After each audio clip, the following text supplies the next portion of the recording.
Mukhang wala nang makakapigil pa sa pagkuha ng Meralco Bolts kay Ismael Romero bilang import. Tsaka pinost na rin ng PBA mismo yung article na siya talaga yung kukunin nilang import.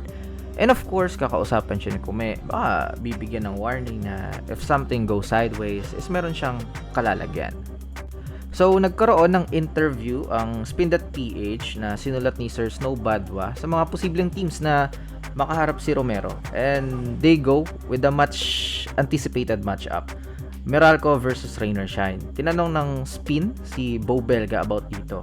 And nag-warning na siya na tetestingin nila yung temper. And ironically, dating player kasi nila yung sinipa ni Romero. Tsaka makikita nyo sa mga vlogs nila na in touch pa rin si Demusi sa team. Lagi nga nagko-comment ng mga memes sa kanila eh. Naglabas din ng saloobin yung Ross na for them is parang nasaktan din sila with that. May galit daw talaga kasi dating teammate at kaibigan pa. Si Belga mismo is nagpresenta na kahit maaga pa, siya daw mismo yung tatao kay Romero sa paghaharap nila sa Commissioner's Cup. Gusto niya daw tingnan kung hanggang saan sa pisikalan.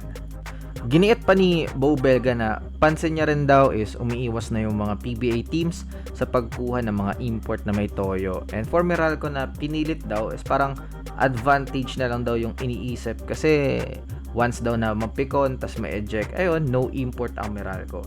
Hindi naman daw siya makikipag-away totally. Ang sa kanya lang is titingnan sa pisikalan.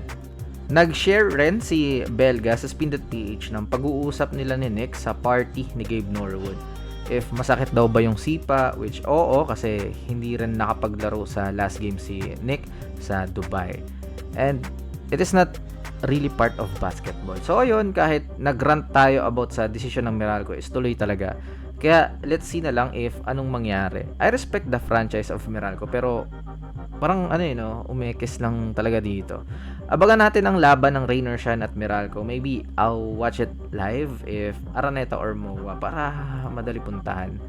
Next, may import na ang Blackwater Bossing and they've go with familiarity sa PBA. Former NBA player and PBA import 6'11" Daniel Oshefu.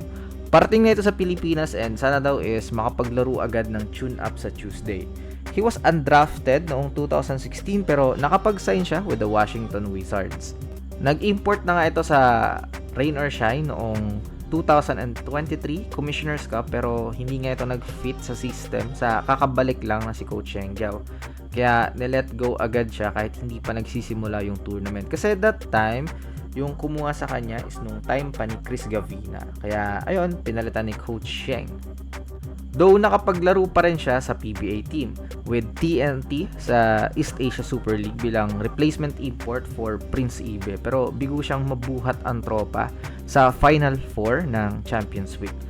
And galing siyang Syria before makuha ng Blackwater. And I think good choice naman to for Blackwater kasi experience-wise, okay. Yung much needed size is nakuha nila plus hindi nila kailangan ng super scoring import kasi meron silang Bearfield and David.